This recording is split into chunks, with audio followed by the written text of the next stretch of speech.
NCERT का chapter 6 triangle का एक इंपॉर्टेंट थ्योरम है, थ्योरम 6.4। इसको हम लोग प्रूव करेंगे।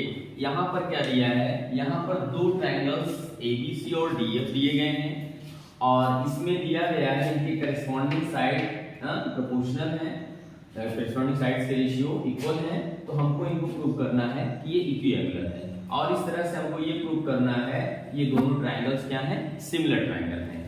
तो इसके लिए सबसे पहले स्टूडेंट्स हम लोग कंस्ट्रक्शन करते हैं। कंस्ट्रक्शन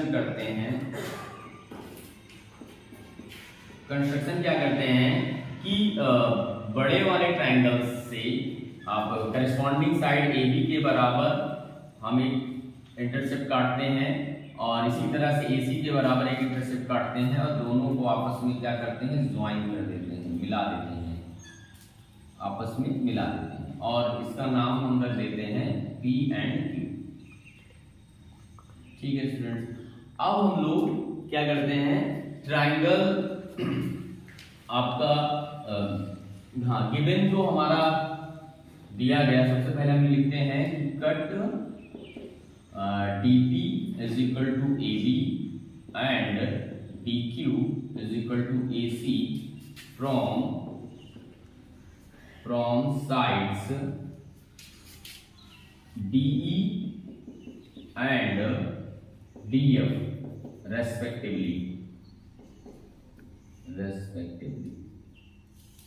अब हम लोग क्या करते हैं, जो हमारा गिवन एक्सप्रेशन है उसको इक्वेशन फर्स्ट बनाते हैं। यानी कि गिवन क्या है हमारा, गिवन है हमारा, प्रूफ में हम यहाँ देते हैं, प्रूफ में गिवन है हमारा बच्चों AB upon DE that is equal to AC upon DF और that is equal to BC upon EF।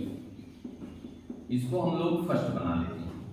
अब इसी फर्स्ट रिलेशन का यूज करते हैं तो इससे हमारा क्या होगा कि आपका अगर हम फर्स्ट दो रेशियो क्या करें, इनका रिवर्स ले लें तब भी ये इक्वल प्रोपोर्शन में रहेंगे। यानी हमारा DE अपॉन AB कर दें और दैट इज इक्वल टू हमारा DF अपॉन AC कर दे रहे हैं। ठीक है, अब हम लोग देख रहे हैं कि AB किसके बराबर है, AB DB के बराबर है। आपने देखा AB किसके बराबर है, DB के बराबर है और AC किसके बराबर है, DQ के बराबर है। तो इस एक्सप्रेशन में हम AB की जगह DB और AC की जगह DQ रखते हैं। तो ये हमारा हो जाएगा DE upon DB plus DF upon AC की जगह हम लोग क्या रखते हैं, सॉरी प्लस नहीं, इक्वल है आपका, इज इक्वल टू AC की जगह हम लोग रखते हैं DQ। अब बच्चों हमारा DE DB प्लस PE से मिलके बना है, इसी तरह से हमारा DF DQ प्लस QF से मिलके बना है। तो हम इसको इसके लाइन सेगमेंट्स के फॉर्म में ब्रेक कर देते हैं।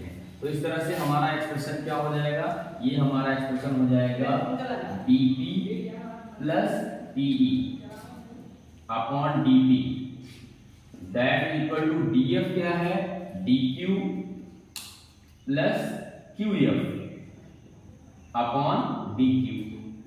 अब बच्चों क्या करते हैं हम लोग, हमारा जो न्यूमरेटर है वो दो वैल्यूज का सम है, तो हम डिनोमिनेटर मोनोमियल है तो डिनोमिनेटर को दोनों के नीचे अलग अलग सेपरेट कर देते हैं। इसको हम लिख सकते हैं DP अपॉन DP और plus PE upon DP that is equal to, यहाँ भी वही होगा आपका DQ upon DQ plus QF upon DQ। अब बच्चों DP से DP कट गया और DQ से DQ कट गया, हमारा आया क्या, 1 plus PE upon DP that is equal to 1 plus QF upon DQ। अब दोनों तरफ बच्चों 1 भी कैंसिल हो गया। इस तरह से हमारा क्या एक्सप्रेशन आया, हमारा आया PE upon DP that is equal to QF upon DQ। तो अब बच्चों PE अपॉन DP और QF अपॉन DQ, तो इन ट्रायंगल DEF में ये जो रेशियो बन रहा है, ये रेशियो आपका कन्वर्स थ्योरम 6.1 यानी कन्वर्स ऑफ बीपीटी थ्योरम से क्या प्रूव करता है कि पीक्यू पैरेलल ईएफ। तो आप लिखोगे यहां पे so in triangle DEF using converse BPT theorem तो हमारा क्या हो जाएगा, हमारा हो जाएगा PQ पैरेलल EF हो गया बच्चों। तो अगर हमारा PQ पैरेलल EF हो गया तो इसके लिए क्या होगा, इसके लिए एंगल एंगल P बराबर angle E। This implies that angle P that is equal to angle E and angle Q that is equal to angle F। ठीक है बच्चों, अब हम लोग ट्राइंगल DPQ और DEF दोनों में आपके जान लीजिए तीनों एंगल इक्वल है यानी इक्वी एंगुलर है, तो ये दोनों आपस में क्या होंगे, आपके सिमिलर होंगे। तो आप लिखोगे now in triangle DPQ and in triangle DEF angle D that is equal to angle D, ये कॉमन है आपका, दोनों में है।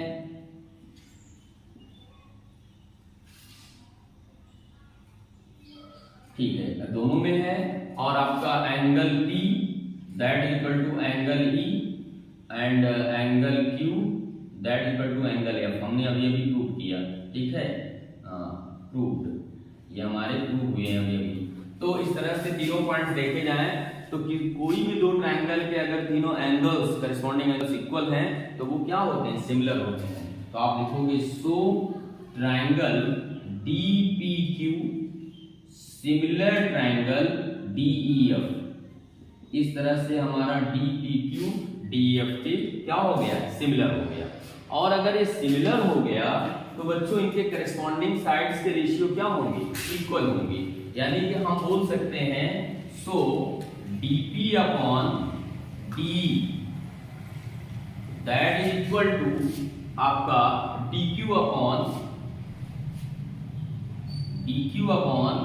DF and that is equal to PQ upon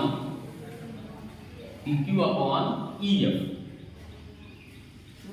लेकिन बच्चों यहाँ पर DP किसके बराबर है, AB के बराबर है, और आपका DQ किसके बराबर, AC के बराबर है। तो DP की जगह हम AB पुट करते हैं और DQ की जगह हम AC पुट करते हैं। तो हमारा क्या हो जाएगा, ये हो जाएगा हमारा AB upon DE that is equal to DQ की जगह हम AC पुट करते हैं, तो AC अपॉन DF और दैट इज इक्वल टू हमारा क्या हो जाएगा, PQ अपॉन EF हो गया। तो इस तरह से इसको हम इक्वेशन नंबर सेकंड बना लेते हैं। अब बच्चों इक्वेशन फर्स्ट और सेकंड को अगर हम कंपेयर करें तो इसमें आपके जो तीनों रेशियोज इक्वल दिए हैं उनमें फर्स्ट टू रेशियो इक्वल आ रहा है, सेम है, AB/DE यहाँ AB/DE, AC/DF AC/DF। Third ratio में हमारा जो डिनोमिनेटर है वो इक्वल है और न्यूमरेटर अलग है। तो ऐसी स्थिति में निश्चित रूप से जो थर्ड रेशियो का न्यूमरेटर है आपस में इक्वल होगा। यानी कि हम इससे दोनों कंक्लूजन से निष्कर्ष निकाल सकते हैं हमारा PQ और PC आपस में क्या होंगे, इक्वल होंगे। तो इस कॉन्सेप्ट को हम आगे यूज करते हैं।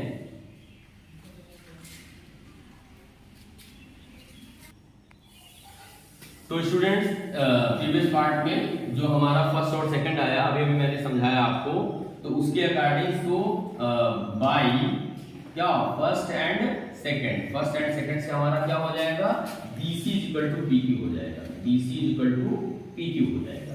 ठीक है बच्चों, तो अब हम लोग क्या करते हैं, now again in triangle ABC and in triangle DPQ, इनको अब हम लोग कॉन्ग्रुएंट प्रूव करेंगे, DPQ। तो हमारा क्या हो गया, AB is equal to DP और and AC is equal to क्या हो गया, DQ। ये तो बाई कंस्ट्रक्शन था,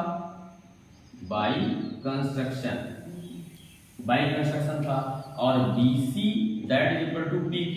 ये हमारा क्या है, ये बाई ये आई है, अभी हम लोग जस्ट प्रूव किए हैं, वी हैव प्रूव्ड। तो इस तरह से हमारा क्या हो गया, सो ट्रायंगल ABC कॉन्ग्रुएंट ट्रायंगल आपका DPQ। अगर ये कॉन्ग्रुएंट हो गया, इसका मतलब इनके करस्पॉन्डिंग एंगल्स क्या होंगे, इक्वल होंगे। और कैसी कॉन्ग्रुएंसी है, साइड कॉन्ग्रुएंसी है। तो इससे क्या होगा, so angle A is equal to angle D और angle B is equal to angle P। लेकिन बच्चों हम लोग पहले ही प्रूव कर चुके हैं P और E आपस में बराबर हैं, एंगल P बराबर एंगल E। तो इस तरह से ये फर्स्ट और सेकंड दोनों स्टेटमेंट से क्या कंक्लूजन निकला, कंक्लूजन ये निकला एंगल B बराबर एंगल E, एंगल B बराबर एंगल E। इसी तरह से आपका angle C is equal to angle Q, angle C is equal to angle Q।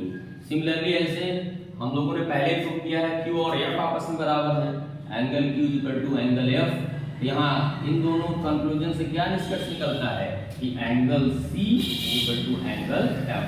तो इस तरह से देखा जाए तो एंगल A बराबर एंगल D आ गया, एंगल B बराबर एंगल E आ गया और एंगल C बराबर एंगल F आ गया। तो इस तरह से हमारा जो फर्स्ट पार्ट था प्रूफ का, वो पार्ट क्या हो गया, प्रूव हो गया। यानी कि करेस्पॉन्डिंग साइड्स अगर इक्वल प्रोपोर्शन में है तो ये दोनों क्या होंगे, इक्विएंगुलर होंगे।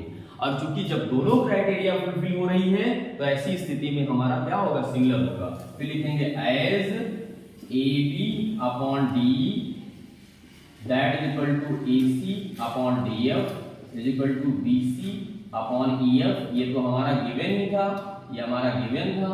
और दूसरा हमने प्रूव किया क्या, ये इक्विएंगुलर है, यानी एंगल A बराबर angle D, angle B is equal to angle E and angle C is equal to angle F।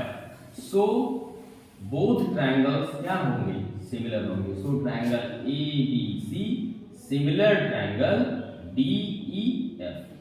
तो इस तरह से हमारा दोनों पार्ट प्रूव हो गया, इक्विएंगुलर वाला पार्ट और सिमिलरिटी वाला पार्ट। ठीक है बच्चों, तो कहीं न कहीं इस क्वेश्चन में थोड़ा सा कई रिसोर्सेज का यूज किया गया है, तो थोड़ा सा क्वेश्चन आपका थोड़ा सा लंबा हुआ है, लेकिन ये है, उम्मीद करते हैं कि सारे कॉन्सेप्ट आपको अच्छे से समझ में आए होंगे।